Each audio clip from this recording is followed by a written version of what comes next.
오늘 받을 게 좀 많은데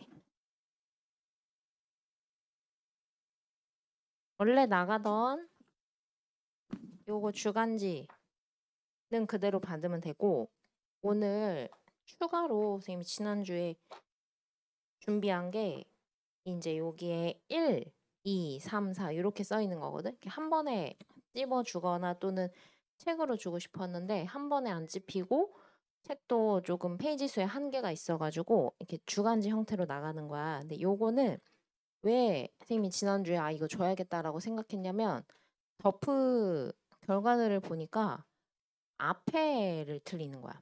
1, 2페이지를. 그러니까 문제는 뭐냐면 1, 2페이지에서 다 맞지도 않아. 근데 1, 2페이지에서 개념이 잘 숙달이 안 돼서 소위 말하는 0.1초 컷 해야 되는 선지들에서 이러고 있으니까 앞에선 앞에대로 틀리고 거기서 시간 써가지고 뒤에 4페이지 가서 세 문제를 내리다 틀리고 시간이 없어서 그러니까 완전 악순환이지. 무슨 말인지 알겠어. 근데 또 4페이지를 시험 끝나고 풀어보니까 또 풀 수 있겠어. 풀리는 거야. 이런 억울한 게 어디냐고. 네, 그래서 일단은 빨리 잡을 수 있는 거는 개념이란 말이야. 개념을 잘 잡아놓으면 기본적으로 40점대 정도는 안정적으로 나와주고 거기서 이제 우리가 한 스텝 한 단계 한 단계 올라가서 세밀하게 오답을 잘 체크해서 조정해서 만점으로 향하는 길을 가야 되기 때문에 지금쯤 요 주간지를 좀 잘 한꺼번에 확 몰아서 하면 개념이 잘 잡힐 수 있거든. 그래서 이 안에 보면 이제 스텝 1, 2, 3가 있어. 세 파트로 나눠져 있고 어떻게 이걸 활용하냐면 이제 1패 스텝 1 같은 경우는 그냥 이렇게 눈으로 슥 하는 거야. 뭔가 힘줘서 빡 각 잡고 이런 느낌보다 슥 보면서 바로바로 안 나오는 거 있지. 대답이 바로바로 안 나오고 이거 약간 희미해졌었는데 이런 걸 다 체크해. 체크해서 본인마다 그 상황이 다 다르니까 내가 좀 약한 개념들을 체크를 해서 선지를 모으던지 아니면은 단권화를 시켜서 거기 안에다가 개념 정리해 놓고 뭐 생소한 선지 정리해 놓던지 그렇게 해서 본인에게 익숙하지 않은 거 0.1초 컷이 안 되는 거를 정리하고 그걸 반복해서 보고 추려서 이제 수능장으로 들어가는 거지. 이게 되겠어. 그렇게 활용하면 되고 스텝 1을 보니까 스르륵 그냥 다 되네 하면 스텝 3 뒤부터 이렇게 해도 되고. 오케이. 그리고 모의고사 큰 덩어리는 요거 이제 단원별 모의고사니까 약간 내가 한번 지금쯤 약간 퇴저감을 까먹었어. 그러면 이제 퇴저감 파트 들어가서 보면 되고 이렇게. 그래서 오늘 나간 주간지는 유체 파트를 전부 준 거야. 알겠지? 그래서 유체 파트에서 뭔가 약한 게 있다, 약한 부분이 있다. 그럼 요걸로 좀 채워서 지금 6월 평가원이 한 달 남았잖아, 한 달.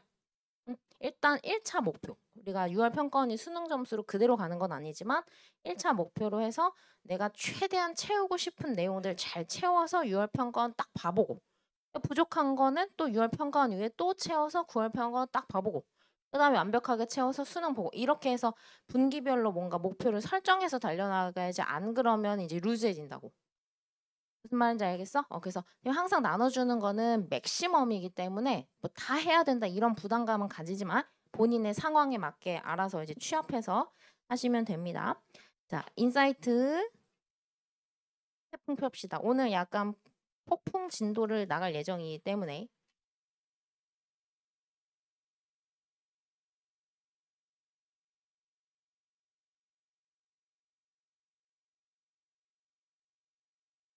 보니까 선생님이 질문들을 쭉 받아보니까 태풍은 아주 뭐 심각한 질문들은 없고 약간 자료를 보는 연습이나 아니면 조금씩 헷갈리는 개념들이 있어. 그 정도를 조금 정리해주면 될 것 같다는 생각이 들어서 일단 어디로 가시냐면요. 쭉 가서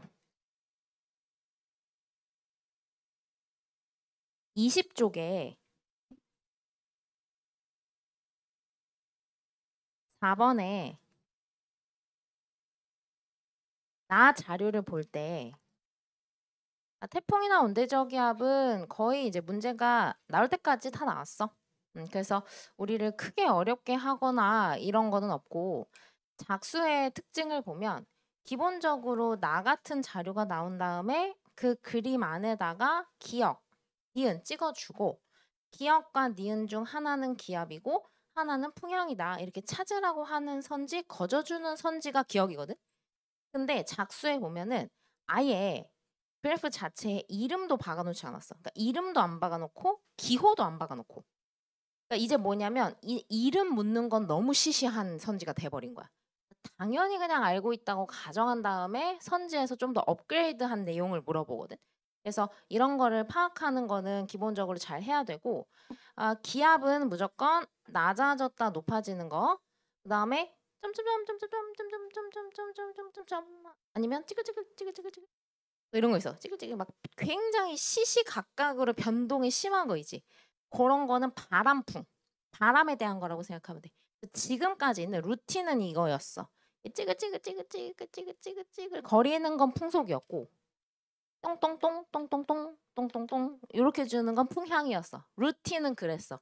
지금까지는. 그래서 잘 접근이 안 되면 요런 걸로라도 좀 매뉴얼을 만들어 놓은 다음에 접근하는 것도 괜찮고, 그다음에 두 번째 나 자료에 보면은 점점점 점점점 점점점 점점점 점점점 점점점 뭔가 계열이라는 게 있지.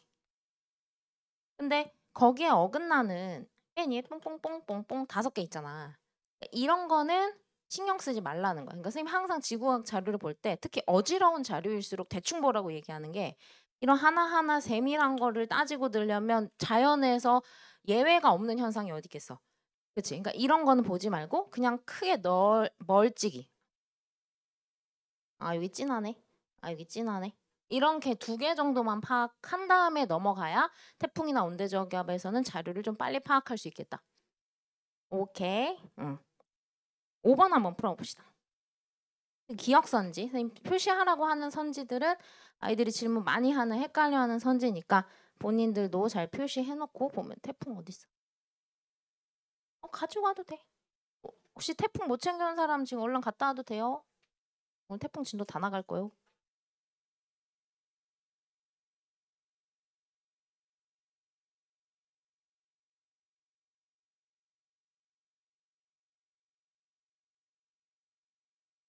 (21쪽이에요)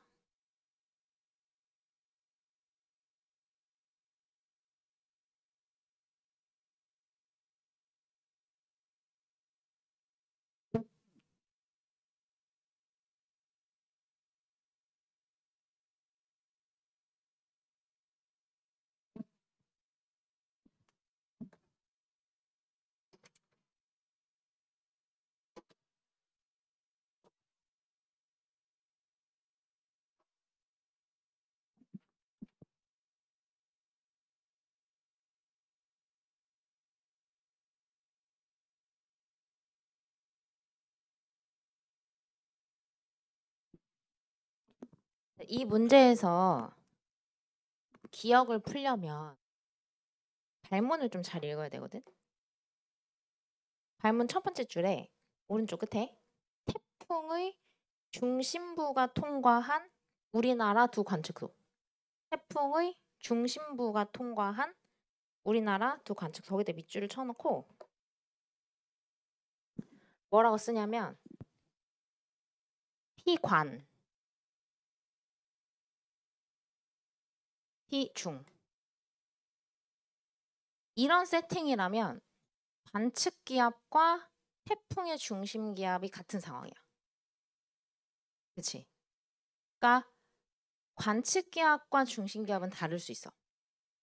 태풍이 쭉 지나가는 상황에서 관측소 옆 동네를 지나간다고 하면, 예를 들면 태풍의 중심기압은 930이고 저기압의 중심으로부터 조금 더 멀리 떨어져 있는 관측소에서 느껴지는 기압은 그거보다 높을 수 있다는 거지. 그러니까 원래는 중심기압과 관측기압은 다를 수 있어. 물론 어느 정도 비례하는 성질은 있을 수 있지. 뭐냐면 중심기압이 되게 낮은 굉장히 강력한 태풍이 온다면 관측소 입장에서도 관측되는 기압이 덩달아 같이 낮아질 수 있는 건 맞지만 항상 같진 않을 수 있단 말이야. 이해돼? 이거 가지고 아직 꺾은 문제가 안 나왔거든, 수능에.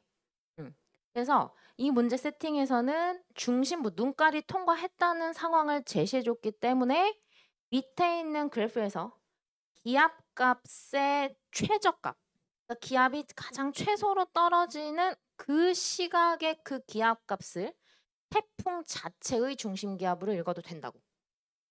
이해되겠지? 자, 그 다음에 또 하나. 우리나라로 태풍이 지나가는 상황이다. 그러니까 우리나라에 상륙했다 뭐 이런 표현을 쓰잖아. 이런 상황이라면 태풍의 세력은 무조건 약해져.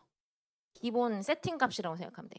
자, 교과서에 태풍의 세력이 육지 위로 가면 약해진다 라고 써 있는데 그것에 대한 설명으로 육지 위로 들어가면 육지와의 마찰 때문에 태풍의 세력이 약해진다 이렇게 써 있단 말이야. 그거를 그 사이에 괄호치고 생략된 원인을 좀 더 면밀히 들여다볼게. 자, 여기 눈깔이야. 저기압의 중심으로 바람이 불어 들어가고 있어. 바람이 샥 빨려 들어가면 들어갈수록 회전 반경이 작아져. 그럼 어떻게 되냐면 회전 반경이 작아진 상태에서 태풍 주변의 풍속이 굉장히 강력해질 수밖에 없지. 왜? 같은 양의 에너지가 좁은 공간에 집약되니까. 그 김연아 선수 알지? 김연아 선수가 피겨스케이팅 하다가 이제 뽕뽕뽕뽕 이렇게 돈다? 팔을 펼치고 뽕뽕뽕뽕뽕 아름답게 이렇게 뽕뽕뽕 돌다가 갑자기 헥! 이렇게 해. 그럼 이제 돌아. 뭔지 알아? 그거랑 똑같은 거야. 그러니까 멀리까지 뭔가 에너지가 펼쳐져 있을 때랑 좁은 공간에 집약돼 있을 때 뭔가 좁은 공간에 집약돼 있을 때는 그 에너지가 발산하는 형태가 나타나야 될 거 아니야. 그게 풍속으로 나타난다는 거지. 그럼 다시. 그러니까 중심부로 들어오면 들어올수록 풍속은 강해지는 건데 문제는 풍속이 강해질수록 바깥쪽으로 튀어져 나가려는 원심력이라는 힘도 강해져.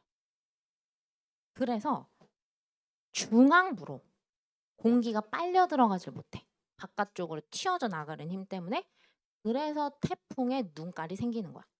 바람이 들어가질 못하니까. 이해돼? 자, 그런데 이게 육지 위로 상륙을 했어. 그러면 육지엔 풀과 나무도 있고 사람도 있고 건물도 있고 바닷과의 마찰 때문에 풍속이 어떻게 돼? 약해지지?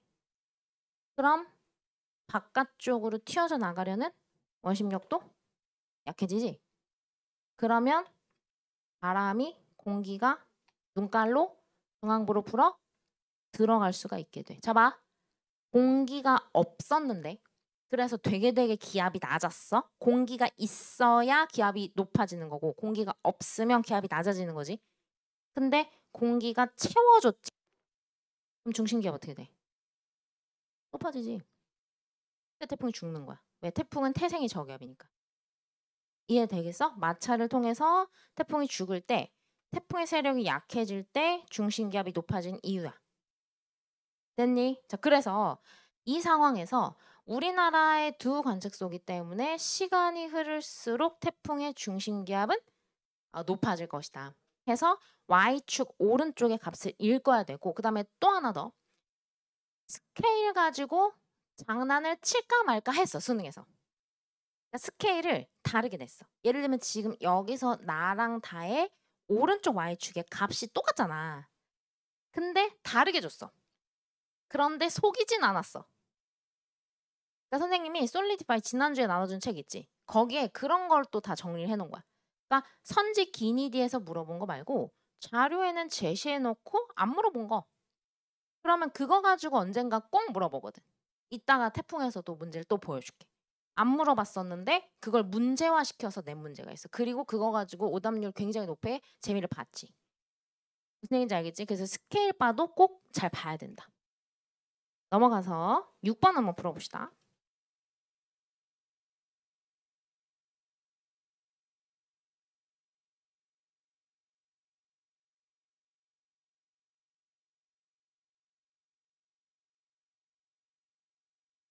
어, 23쪽.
요런 장난을 수능에서 아직 안 쳤는데 나올 만도 할 것 같거든.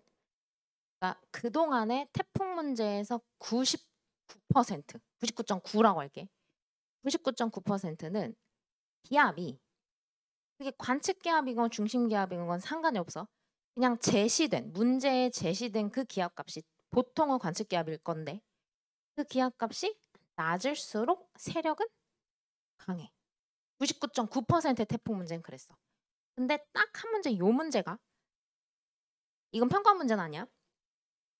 기압과 세력이 꼭 같이 가는 건 아니다라는 걸 보여주는 문제.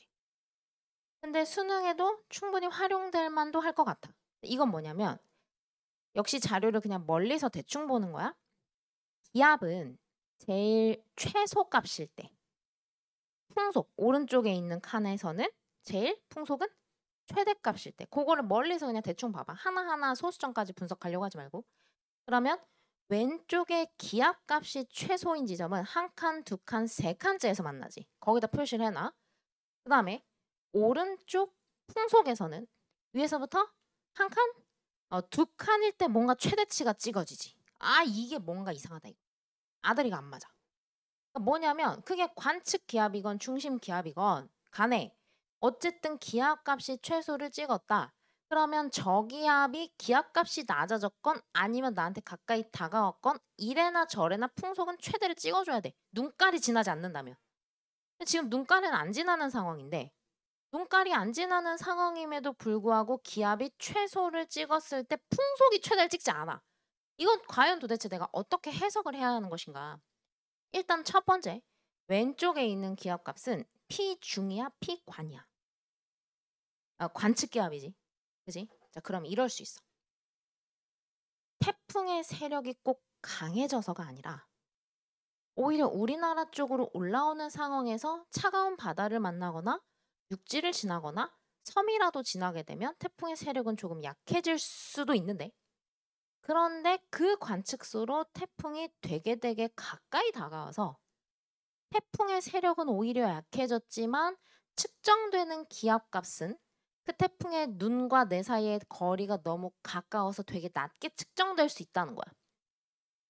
이해돼? 그러니까 그 세 번째 칸에서 기압이 최소인 이유는 태풍이 나랑 가까워서라는 거지. 오히려 태풍이 조금 멀리 있을 때 풍속이 최대로 찍힌다는 얘기는 그 거리와 기압값의 관계로 이 기압과 풍속의 관계가 왜곡된 거라는 거지. 이해되겠어? 가까이 다가와서 낮게 측정된 거지 걔가 세서가 아니다. 그거는 풍속으로부터 내가 근거를 얻을 수 있다. 이해했노? 오케이.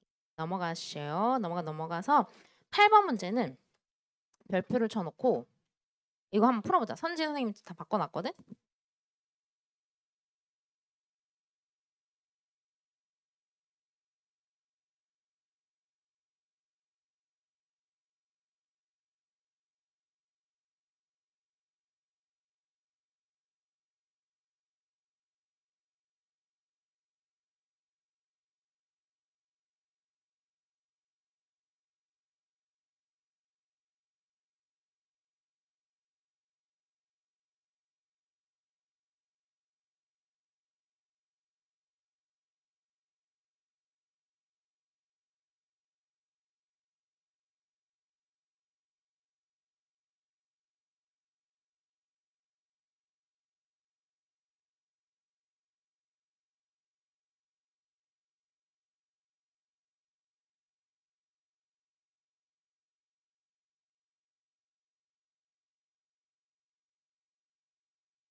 이걸 다 했으면 28쪽에 10번을 한번 봐봐.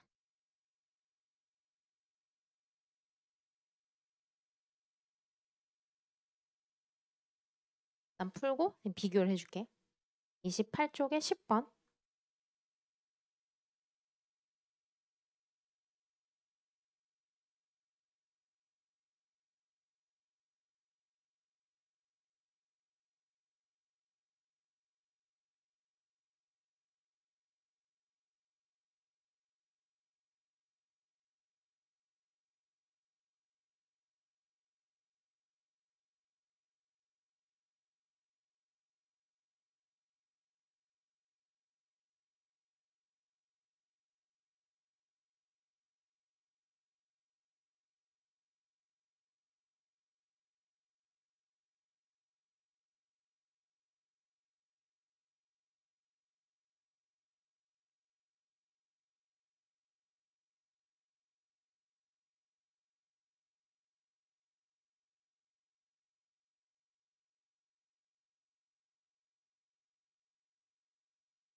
자, 앞으로 다시 돌아가서 25쪽에 8번 문제 선생님 별표를 치라고 한 이유는 뭐냐면 이게 수능 자료의 특성이야. 방금 선생님이 두 문제를 대조를 시켜줬지. 10번 문제와 8번 문제에 겉으로 볼 때의 공통점. 오른쪽 나 자료에 다트판 같은 걸 던져줬어. 그지? 이 다트판 같은 자료를 던져주고 수백만 번도 넘게 나왔던 문제 유형이 10번 같은 거야. 그러니까 뭐냐면 동서남북 여기까지도 다 똑같이 생겼어. 그런데 기존에 나왔던 문항은 여기다가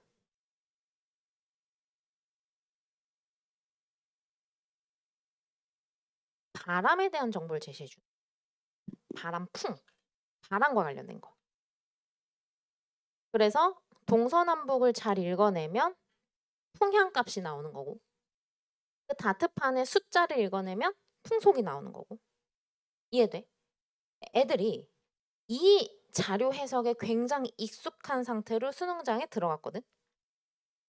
그리고 수능에서 내가 풀었던 거, 내가 그동안 연습했던 거랑 되게 똑같은 문제가 나온 거야.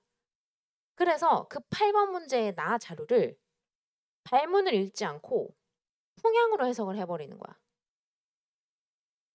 근데 형태는 겉보기에 굉장히 비슷하지만 문제를 잘 읽어보면 그게 풍향에 대한 정보를 주는 거야?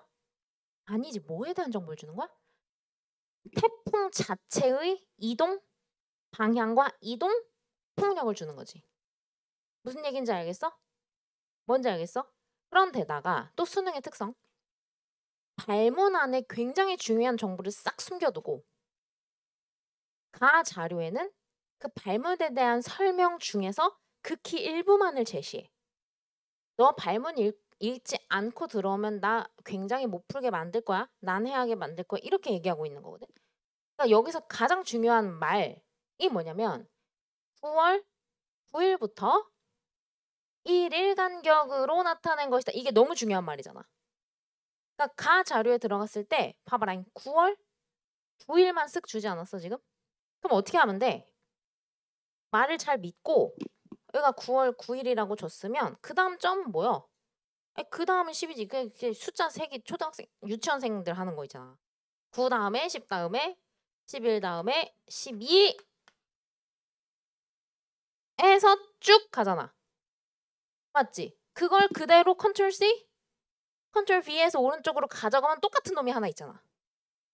걔가 12일 거라고. 12일에 태풍 굉장히 빠른 속도로 이동했고 동서남북 살짝 북서쪽으로 이동했고. 이해돼? 12, 13, 14 컨트롤 C, 컨트롤 V. 왜냐면 지금 동서남북 방위표 바꾸지 않았거든. 가랑 나자료의 동서남북의 방위 지금 똑같거든. 그냥 복붙. 14, 15, 16. 복붙. 풍향이 아니야. 알겠지? 선지인 선생님 바꿔놓은 거야. 자료나 발문은 너희들이 수능의 발문과 자료에 제시되는 형태에 익숙했으면 좋겠어. 선생님 그대로 냅뒀고 그 안에서 뽑아낼 수 있는 선지들을 바꿔서 다시 바꿔놓은 거야. 그러니까 항상 주의해야 돼. 수능은 꼭 이런 식이거든. 발문을 꼭 잘 읽어야 돼. 이해돼? 자, 그 다음에 10번 문제로 넘어가면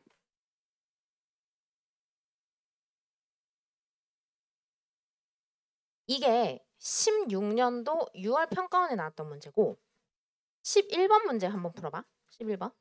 이게 3년 후 문제야.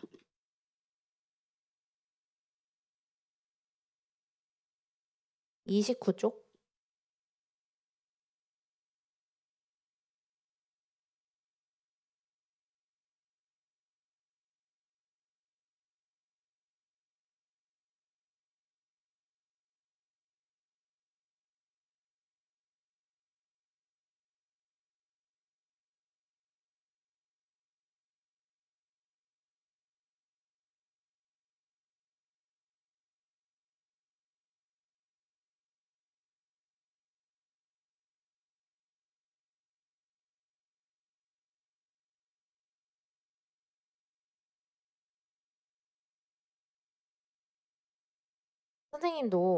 선생님 주간지 가지고 자료를 분석하거든. 그러니까 내가 너희들한테 매주 나눠주는 주간지 있잖아. 그게 이제 나한테는 책으로 있으니까 나도 그거를 계속 봐.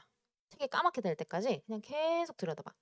그럼 이제 한 번 볼 때, 두 번 볼 때, 세 번 볼 때, 작년에 볼 때, 올해 볼 때, 한 달 전에 볼 때, 한 달 후에 볼 때 이게 다 다르거든.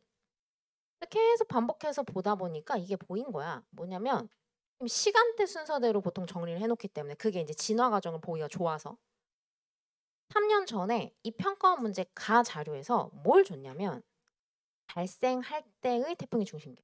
가 자료 봐봐. 10번 문제 가에 20일 15시에 그 태풍 이렇게 쉼표 꼬랑지 표시가 아니라 똥으로 돼 있잖아. 똥. 요건 지금 문제 안에 범례 보면 발생한 거라고 써있지. 좀 다르지 지금. 그지? 그때 얼마라고 나와 있냐면 1000헥토파스칼이라고 나와 있어. 맞지? 그리고 애가 위쪽으로 올라가다가 자 그것도 한번 눈여겨보세요. 똥꼬 표시되어 있는데 똥꼬? 거기서 이제 소멸했는데 얘들아 소멸할 때 위치 한번 봐놔봐. 그러니까 일단 완전 그 북한 좀 넘어가면 거의 바로 소멸이고 그 정도 위도 때문에 한 40도야. 그러니까 그 정도 넘어가면 태풍은 죽어. 그러니까 이번에 덕후에서 2페이지 첫 번째 문제 그거 은근 많이 틀려도 아한대순환 나온 거. 거기서도 태풍의 이동 경로에 영향을 미칠 수 있는 바람? 극동풍 죽어도 안 돼. 왜냐하면 거기까지 갈 수가 없어 태풍이. 40도 넘어가면 바로 죽어버리는 걸. 60도 넘어가야 극동풍이 불잖아. 이해되겠지? 그럼 다시 태풍이 그 정도 때서 죽었는데 와 중심기압이 얼마라고 나와 있어? 186으로 나와 있지. 잘 봐. 이런 자료가 분명히 제시가 됐었어. 하지만 그때 당시에 현지에 묻지 않았지. 그리고 나서 3년 후에는 그 상황을 가지고 문제를 내버린 거야. 태풍은 이러한 경우가 굉장히 많아. 태풍이 발생할 때 꼭 가장 강력한 건 아니야. 어느 정도 풍속이 17m/s 이상인 열대성 저기압이 됐다라고 하면 그걸 태풍으로 부르잖아. 그 조건이 최소한으로 만족되면 그건 이제 태풍이 된 거고 그렇다고 그놈의 세력이 그 이후부터 무조건 약해지냐? 아니.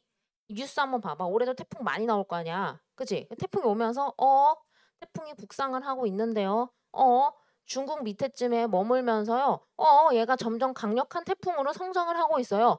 그래서 우리나라 올 때 어떻게 될지 모르겠네요. 그런 거 엄청 많이 얘기한다고 뉴스에서. 왜냐면 요즘엔 지구온난화 때문에 우리나라 제주도 아래쪽의 바닷물의 수온이 거의 28, 29 이렇게 돼. 자, 태풍의 발생 조건 뭐 있지? 따뜻한 바다 얼마나 따뜻해야 돼? 수온이 27. 요 정도 정의 배경 지식 가지고 있자. 그래야 해수의 성질 가서 전 세계 수온 분포를 배울 때 아 태풍이 요 정도에서 발생했구나 이런 게 막 깊이 있게 해석이 되지. 따뜻한 바다 너무 잘했지만 따뜻한 바다도 좋지만 잘했어 괜찮아. 27도 이상인 열대 해상. 근데 제주도 밑에까지 수온이 막 28도 29도 이렇게 들어가. 지금 너무 뜨거워서. 그러니까 태풍이 오면서 계속 강해지는 거야. 세력을 얻어. 그래서 중심기압이 어떻게 돼? 처음에 발생할 땐 1000이었는데 요즘 우리나라 쪽으로 오는 태풍 막 930기압 이렇게 돼. 중심기압이.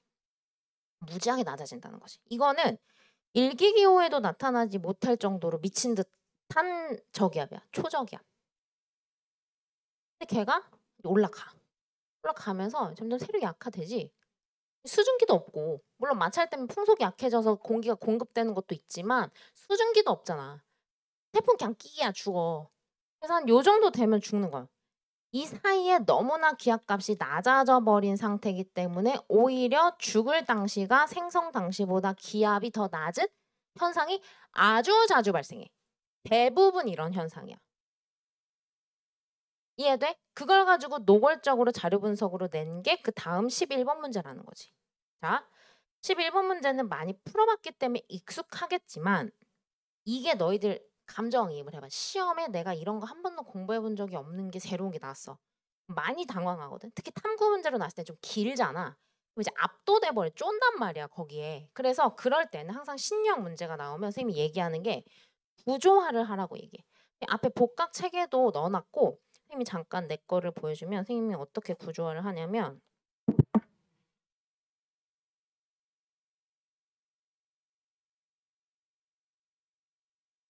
칼라만 보여? 칼라 봐. 보여? 색깔 보여? 색깔?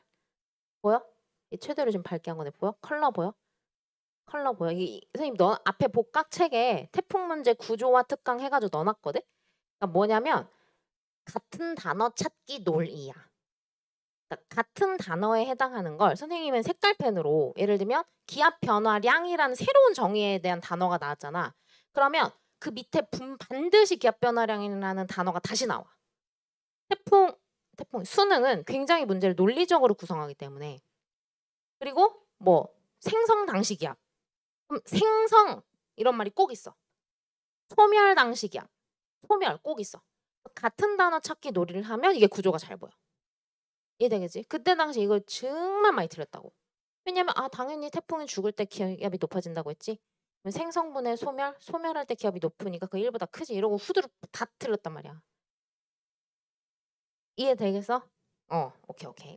자, 그래서 그거는 그렇게 한번 주의를 하고 풀어보시면 되고요. 넘어가셔요. 그거 하나 설명해줘야 되겠다.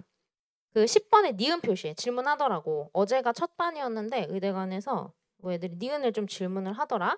10번에 니은에 28일 03시 태풍의 중심이 제주도의 북쪽에 위치한다라는 게 맞는 선지가 되는 이유는 28일 03시 즉 나 자료에서 동그라미 니은이 그러한데 왜냐면 풍향은 하나만 찾아내면 대체로 연속적으로 보내.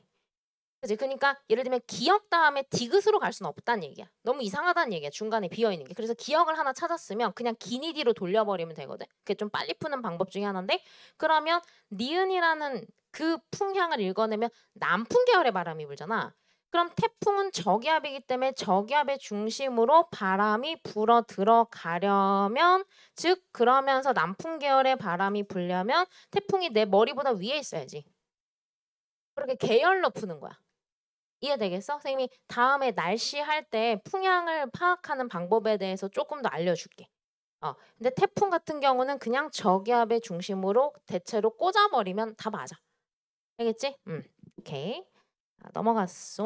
13번 질문 많이 합니다. 선생님이랑 지금 같이 푸는 거 아이들 질문 많이 하는 것들만 푸는 거야. 나머지는 선생님 선지 다 변형해 놨으니까 꼭 풀어보고. 13번.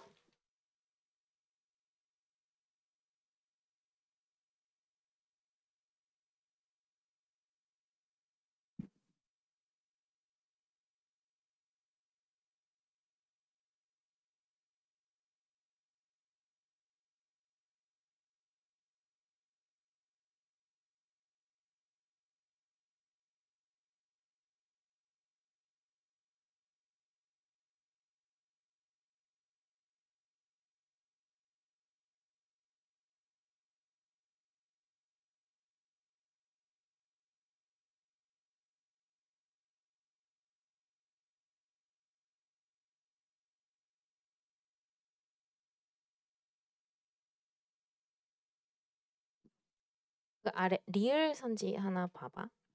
조그만 글씨 있는 거. 일기체.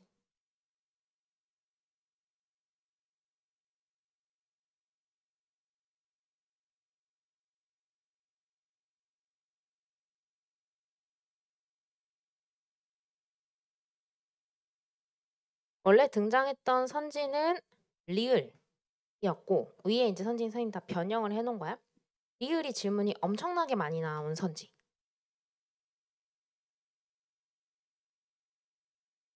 2만 번 정도 들어. 질문 진짜 많이 하는 건데 그때 이제 물어봤던 게 13일 03시 그러니까 그 표에서 밑에서 두 번째 그러니까 위에서 세 번째 칸 13일 03시와 13일 06시 중에 태풍이 더 북상했느냐 더 나한테 뭐냐 이걸 물어본 선지였거든. 근데 13일 03시랑 06시를 선지에서 노골적으로 물어봤기 때문에 아이들이 자료로 들어가서 13일 03시랑 06시를 봤는데 남남서랑 남서인데 너무 비슷하니까 이걸 못 풀어. 당연히 못 풀지. 너무 비슷하잖아. 그래서 이럴 때는 그 위쪽 자료를 보는 게 더 나아. 선생님 아까 얘기했지. 기본적으로 남풍 계열의 바람이 분다. 태풍은 이미 올라가 있는 거야. 그러니까 어디가 핵심 포인트냐면 13일 00시에 이미 태풍 위로 올라가 있어. 그러니까 태풍은 기본적으로 북상하려는 성질이 있으니 13일 00시에 나보다 위에 있어서 남풍 계열의 바람이 불어 들어가려고 한다면 그 이후인 03시와 06시는 더 올라가 있다. 이런 논리로 풀어야 깔끔하게 풀리는. 그래서 좀 자료를 넓게 조망하는. 그리고 풍향에 대해서 대체적으로 그냥 꽂아버리는. 됐냐? 오케이. 넘어가 봐. 15번 별표. 34쪽. 한번 풀어보세요.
디귿의 별표.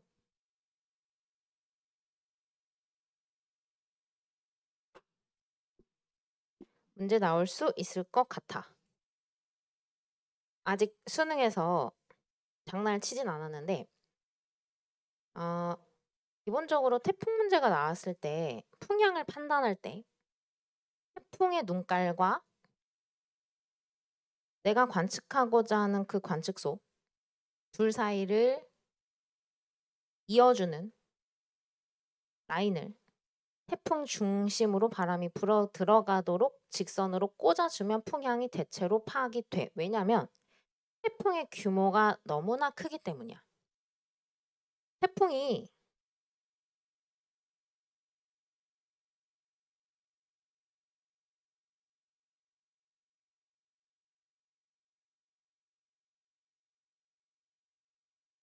옆에서 보면 약간 요 느낌이거든. LP판 위에서 내려다보면 아니면 큰 대형 미국 피자 아니면 화장실에 그 두루마리 휴지 큰 점보롤 그 있잖아. 약간 그런 느낌이야. 그걸 조금 전문 용어로 바꾸면 점보롤 이런 건 안 나올 거니까 요 괄호 있지. 그거를 수평 규모라고 표현을 해. 수평 규모. 그리고 요 놈을 수직 규모라고 표현을 해. 근데 얘들아 우리 태풍의 수직 규모는 이미 알아. 구름이 만들어질 수 있는 최상부 꼭대기층이 어디까지? 대류권? 계면까지. 그 이후 성층권은 구름이 안 생겨. 거기 안정하다니까. 대류 자체가 안 일어. 상승 기류가 있어야 구름이 형성되잖아. 근데 성층권은 상승 기류가 안 생기지. 아래에 있는 게 차갑기 때문에 무겁기 때문에 안 올라간단 말이야. 성층권은. 대류권과 성층권의 경 계면까지가 태풍의 구름이 만들어질 수 있는 최상부 높이야. 이게 보통 10km 정도 된단 말이야. 저위도로 가면 좀 더 두꺼워지고 고위도로 가면 수축하니까 좀 더 쪼그라들어. 고위도로 가면 7, 8km, 저위도로 가면 12, 13km. 그래서 평균 그냥 10으로 외워놓으면 돼. 근데 태풍이 하나가 오잖아. 그럼 올해도 그러겠지? 태풍이 왔는데요. 일본이 태풍의 영향권 안에 들었습니다. 일본이 위험합니다. 근데 그 똑같은 태풍의 영향을 우리나라도 같이 받거든. 그러면 태풍의 수평 규모가 얼마나 될까? 서울에서 부산 사람 있나? 부산 사람 없나? 너 부산이야? 아니야. 넌 서울 사람처럼 생겼어. 서울이랑 부산 요 사이를 잇는 라인이 400km 정도 된단 말이야. 그럼 이제 태풍의 반경은 즉 수평 규모는 수백 킬로미터에 육박한다는 거지. 그러니까 이렇게 생길 수밖에 없지. 그러니까 태풍이 무지하게 크잖아. 그러니까 이 안에서 사실은 바람의 방향을 판단할 때 원래는 공류를 줘야 돼. 왜? 전향력이라는 힘이 있잖아. 휘어지게 만든다니까? 직진을 못한다니까? 그래서 저기압의 중심으로 반시계 방향으로 불어들어가는 바람을 그려서 그걸 그릴 땐 반시계를 이렇게 그리다가 말면 되거든? 무슨 얘기인지 알지?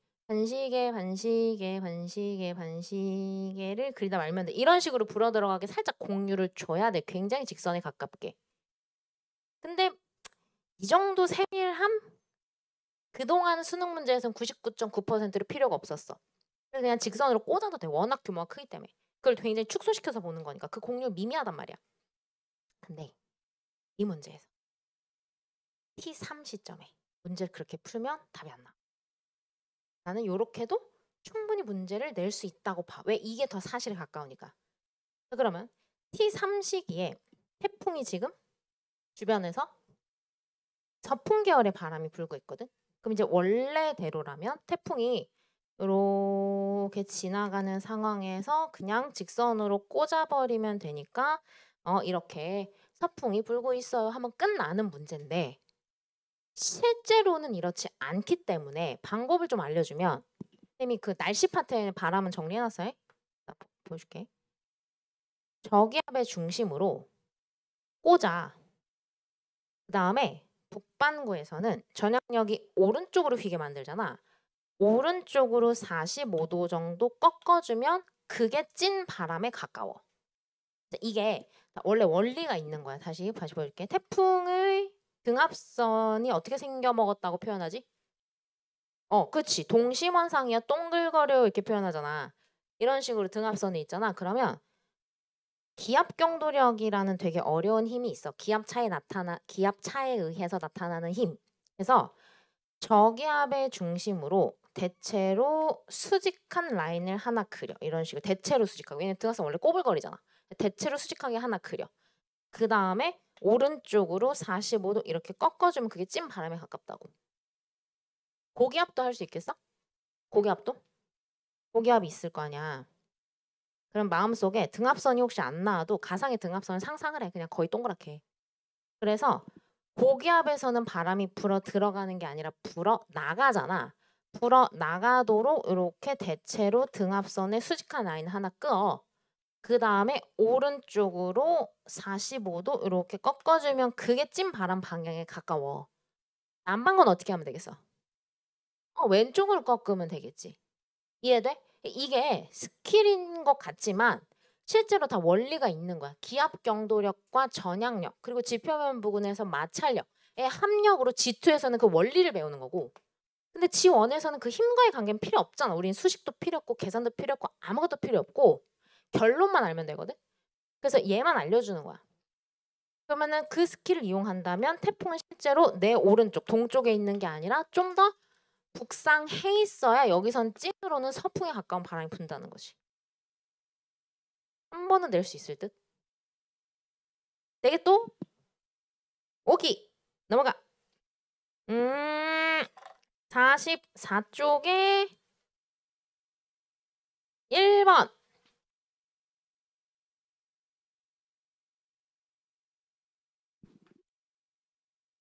오늘 왜 이렇게 힘들어해? 아침 먹었어? 아침 안 먹어서. 아침을 먹자. 아침 먹자 캠페인.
오늘 옷 예쁘다. 약간 쇼미더머니 같은. 엄마가 사오셔서 어머니 감각이. 나중에 이 옷 좀 봐봐. 힙합 그 쇼미더머니 나가야 될 거. 멋있다. 엄마 좋으시다. 자, 여기다 1번 문제. 이거 중요한 문제인데 가 자료에 요렇게럼 나와 있는 게 수평면이야. 수평면. 이 단어를 써줄까 말까 하다가 살짝 그냥 빼불었는데 어쨌든 이건 수평면이고 태풍의 중심을 여기다 찍어줬는데 위치는 사실 상관없어. 어찌됐든 태풍의 중심, 즉 저기압의 주변에서 바람이 뱅글뱅글 돌고 있을 거잖아. 뱅글뱅글 원운동을 하고 있는데 그 순간 그 지점에서의 바람 방향을 벡터 분해를 해놓은 거야. 다시 봐봐. 그 순간 그 지점이야.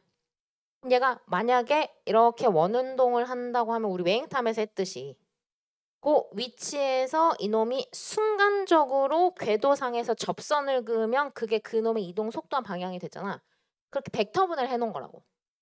그래서 일단은 그 가로축의 B 말고 약간 연한색, 회색 말고 진한 굵은 실선부터 그거부터 한번 분해를 해보자고.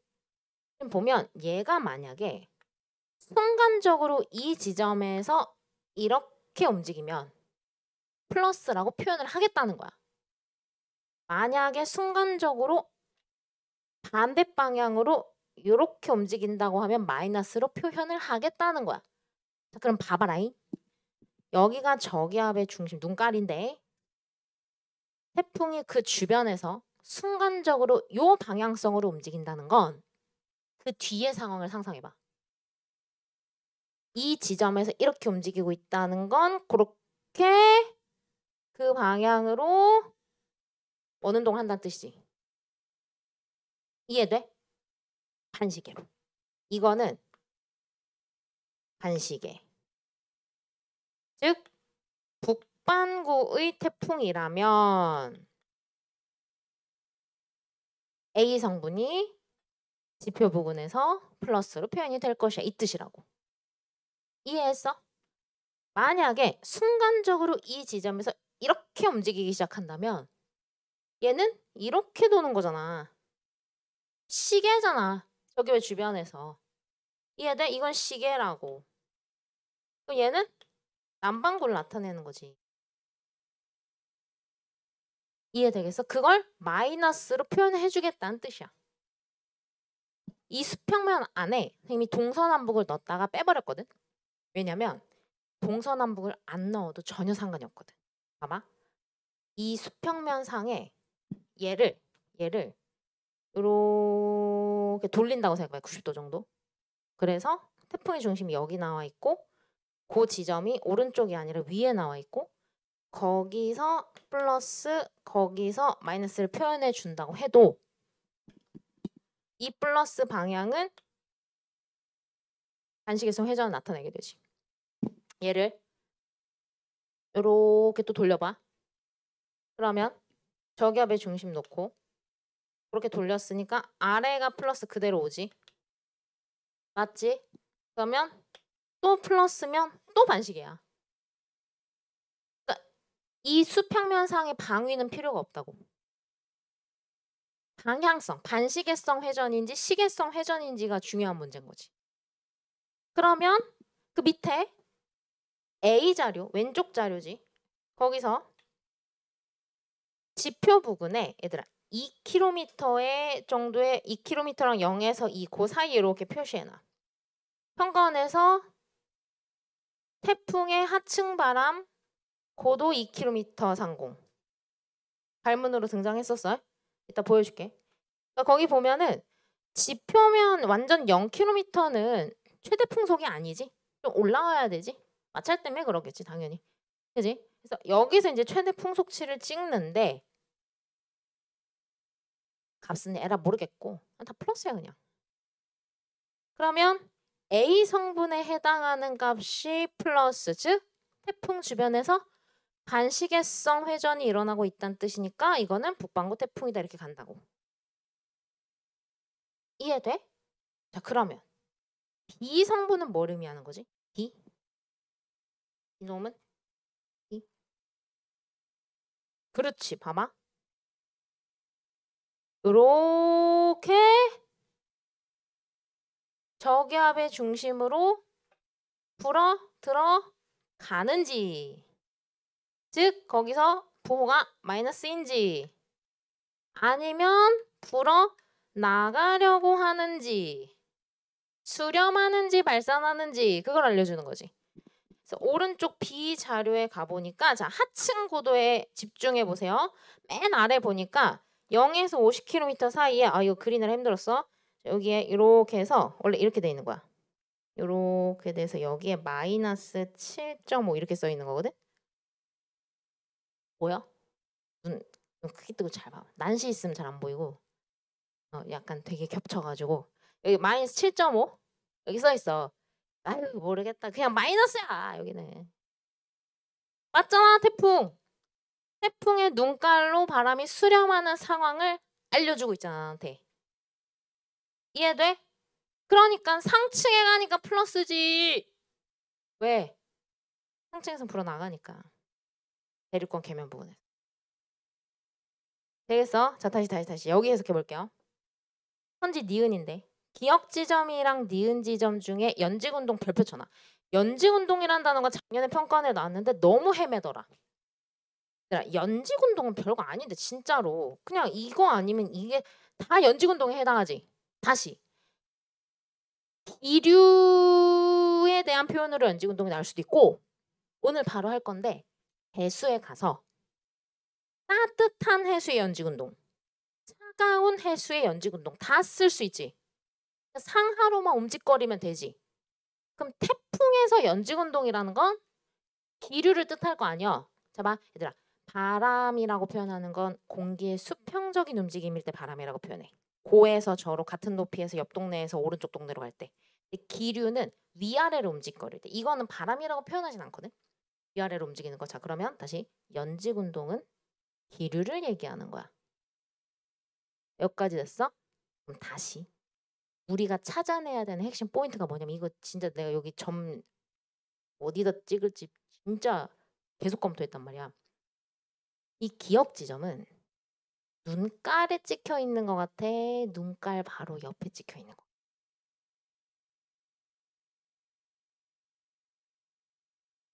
이 아래에 적어도 마이너스 값이 있다고 한다면 바람이 불어 들어오려고 하는 영역이잖아. 맞지? 왜 또 눈깔 흔들려? 왜? 다시.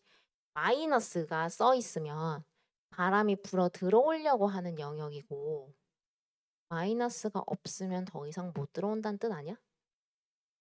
맞지? 그럼 바람이 참 최대로 많이 잘 들어오다가 요 안쪽에 요쯤 가면은 더 이상 이쪽에 마이너스가 안 써있지. 여기가 눈깔이야. 눈깔의 반경은 수십 킬로미터. 그것도 평가원에 자료는 다 줬어. 묻지만 않았을 뿐이지. 교과서에도 써있고 태풍의 눈깔의 반경은 수십 킬로미터. 태풍의 실제 구름이 분포하는 반경은 수백 킬로미터. 일본이랑 우리나라 정도 거리 생각하면 되고 태풍의 눈깔은 한 30에서 50킬로미터 이렇게 써있단 말이야. 그러니까 요 정도가 눈깔이야. 그러면 기억 지점이라고 하는 건 눈깔 바로 옆에 찍어놨다고. 내가 찍은 거니까. 그래서 얘는 상승 기류가 굉장히 강력한 영역이지. 이해돼? 그 옆에서는 상승 기류와 하강 기류가 반복돼서 나타나지. 왜 우리 평가원 자료 신유형 있었지? 뿅뿅뿅뿅뿅뿅 요거. 상승 기류가 좀 강한 영역이 있고 상대적으로 상승 기류가 약한 영역이면 하강 기류가 내려와. 왜냐면 태풍이 너무 커서 그래. 얘들아 옆에서 보면 태풍이 미친 듯이 큰데 생각을 해봐라. 여기로 공기가 쉬리릭 빨려 들어갔어. 쉬리릭 빨려 들어가서 중앙 눈깔로 못 들어가겠고 위로 그냥 뱅글뱅글 돌면서 올라가 버렸어. 근데 여기 올라갔는데 더 이상 못 올라가는 거라. 그럼 공기가 여기 쌓이잖니. 그게 뭐야? 아 그게 고기압이지. 어? 옆 동네보다 내가 공기가 많잖아. 상층에서도 고기압 저기압을 따질 수 있지. 왜 여기서만 따져야 돼? 정의에 관련된 건데. 그럼 고기압에선 바람이 어떻게 돼야 돼? 불어 나가야 되잖아. 이게 북반구라면 시계 방향으로. 그러니까 반시계 방향으로 뱅글뱅글 돌면서 올라가다가 여기 쌓여서 시계 방향으로 이렇게 불어 나간다고. 원래 지원에서 상층 물어보면 안 돼. 관심사가 아니야. 내가 얘기했잖아. 지원에서 관심사는 뭐라고? 이 땅! 내한테 영향을 미치는 바람에 관심이 많다고. 근데 갑자기 평가원에서 상층 바람의 움직임을 내버렸어. 관측한 거야? 지토에서 배우는 거 한 거야? 아니야. 원리야. 선 넘은 거 아니야 절대. 무슨 얘기인지 아시면 다시. 바람이 불어 나간다? 불어 나가는데 이쪽으로만 가는 건 아니고 이쪽으로도 가잖아. 얘 군형이 뚫려 있잖아. 얘가 뭐 생각이 있어서 나 눈깔 싫은데 별로 안 들어갈 이러지 않잖아. 이리로 그냥 쉥 들어가는 거지. 아주 약한 하강 기류가 나타날 수밖에 없고 또 하나 더. 하강 기류가 나타난다고 얘가 고기압이냐? 얘가? 아니지. 이걸 선생님이 이거 너무 기류가 약해서 공기를 쌓을 정도가 안 돼서 그래. 약해서 그래. 이유는 약해서야. 라고 설명했는데 애들이 납득을 못하길래 서울대 교수님은 어떻게 설명하시는지 궁금해가지고 자연과학대로 또 출장을 나갔지. 되게 멀거든. 교육과 산꼭대기에서 저쪽으로 가야 되거든. 산 하나 넘어가야 되거든. 갔는데 그 교수님 태풍 전공하신 교수님이야. 서울대에서. 그 교수님도 똑같이 말씀하셨어. 너무 약해서. 그러니까 뭐냐면은 공기를 기류가 확 내려와서 쌓아줄 정도가 되면 기압이 높아지는 거잖아. 근데 어쩔 수 없이 쪼로로록 뚫려 있으니까 내려오는겨. 그게 쌓아줄 정도는 안 되니까 태풍의 중심은 최저 기압이 맞지만 하강 기류가 존재하는 거야. 그리고 하강하면 단열 압축해, 단열 팽창해. 단열 압축하잖아. 그 온도 어떻게 돼? 열 받지 압축되는데, 그치? 그러면 수증기가 응결할 수 있어 없어? 아니 수증기 응결 못하지. 차가워져야 수증기가 응결하잖아. 그러니까 구름이 생겨 안 생겨? 안 생기는 거지. 원리가 좀 이해가 돼? 진심으로? 지금 다시 바깥쪽으로 나가는 거 보자. 자, 요거 안쪽으로 들어온 건 이렇게 됐어. 바깥쪽으로 나간다. 나가는데 갈 길이 너무 멀어. 900km 나가야 내가 내려갈 수 있어. 위로 못 올라가잖아. 성층은 못 가잖아. 그럼 얘가 뭐 생각이 있어서 나는 태풍 끝날 때까지 절대 안 내려갈 거야. 태풍 끝날 때까지 안 내려가지 안 내려가지 태풍 끝났다 내려가자 이렇게 하진 않잖아. 자연의 원리는 단순하니까 야 가다가 태풍이 워낙 넓어서 상승 기류가 조금 약해진 영역이 있거든. 그럼 그냥 내려가는 거야. 그럼 구름 덜 생기는 거지 비도 덜 오고. 근데 그 그림이 교과서에 있었다니까. 구름의 띠가 그 도너츠 작은 도너츠 큰 도너츠 큰 도너츠 큰 도너츠 해서 링 있는 그림이 분명히 교과서에 실려 있었고 그거를 가지고 평가원에서 어떻게 만들어서 문제를 낸 거야? 뿅뿅뿅뿅 뿅뿅뿅뿅뿅뿅뿅 이런 식으로 낸 거지. 무슨 유형이었지 뭐. 되겠어? 하지만 걱정 안 해도 돼. 이 문제도 이 그래프가 처음 나왔을 때 3개를 던져줬거든. 맨날 우리 공부하는 기압, 풍속, 그다음에 이놈. 그럼 어떻게 하면 돼? A, B, C 중에서 아는 거 A, B 2개 찍고 나머지 모르는 거 에라 모르겠다 하고 찍으면 돼. 그렇게 풀도록 내. 처음에 신유형을 낼 때는. 그러니까 너무 걱정하지 않아도 된다고. 기본 개념만 확실하게 해놓으면 돼. 되겠어? 그래서 기억 지점이 무조건 강할 수밖에 없고 니은 지점은 그게 상승 기류가 존재하는 영역이건 약한 하강 기류가 존재하는 영역이건 이래나 저래나 연지운동 약할 수밖에 없어. 눈깔 옆에보다. 됐습니까? 잠깐 쉬었다 해야 돼? 힘들어? 알았어. 대답 오늘 제일 빨랐어. 비초 속도와 같았어. 알았어. 잠깐 쉬었다 하자.